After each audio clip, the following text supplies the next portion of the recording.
Today, I present just my small creative studio. It's called EJ Knotwork, which has a focus on knit, knot, and rope work. So basically everything that's around a knot construction. We can go to the next slide.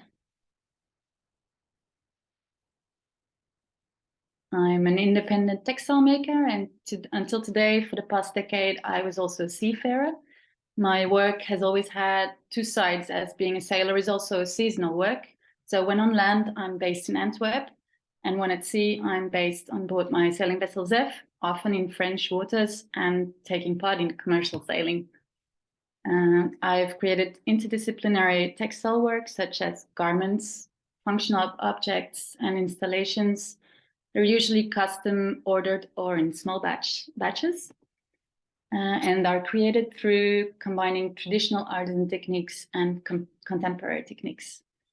Up until today, I've always had a focus on using alternative and experimental yarns or materials, such as unusual biosourced textiles, organically produced fibers, dead stock, discarded or recycled materials. And even though I've been using only non-conventional materials and try to engage as much as possible within a circular process, I want to dig deeper as a designer and participate into a more holistic approach by interrogating the resource itself.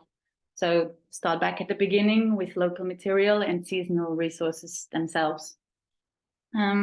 Regarding my background, after a master in textile design in Brussels, and several costume projects, I turned to the sea for further knot and rope work research, as well as a closer connection to nature and slow gestures. And that's how I partially became a professional sailor. So since 2018, I've been alternating creative work and commercial work at sea. And that has made me unapologetically aware of what is important today and what's not. This past decade, after circumnavigating around some 46,000 kilometers across the Atlantic, North Sea, Caribbean, and Mediterranean mostly, I've sailed past a rapidly increasing mass pollution of the seas, disappearance of oceanic species, local communities in distress, and the changing climate in itself. So that hit quite hard. And whilst sitting on the front row and witness our consequences, today, for me, it's impossible to stay standing on the sideline and just continue sailing along. So I hang up my sailor's back and I'm looking to focus on textile work exclusively. So I'm looking for a different and a material-led approach as a maker today. So looking to go back to the basics, the foundation of materials, and start with bio-based textile design, for example. So my goal is not to only have a local and circular practice, but mostly to contribute towards a respectful and therefore sustainable way of living, I guess. Well, the main goal, I guess, is on small scale as industrial, is to eventually fade out our dependency on fossil-based and non-circular materials. So that challenge will be the transition as a community towards regenerative and nature-positive practice for textiles, innovative bio-based materials and dyes. My personal goal on artisanal scale will be to change towards that material-led approach I've spoken of before, and to combine experimental research, craftsmanship towards more innovative design. So my personal challenge there is mainly that I lack that knowledge and experience in that area. I miss the toolkit and the access to it as a conventionally educated designer. I'm a creative first and have no engineering or biology background. So in tackling a subject such as bio-based materials and textiles, I'm not really sure where to start. So today I'm looking into re-education, for example. Next slide. As I've seen many others mention, I'm very eager to learn from the others and engage in an exchange with this community that seems very hands on deck and like-minded. Whether that's about concepts, knowledge, or materials, I'm definitely open for collaborations or any partnerships that involve experiments, even more so if it involves knitting machines.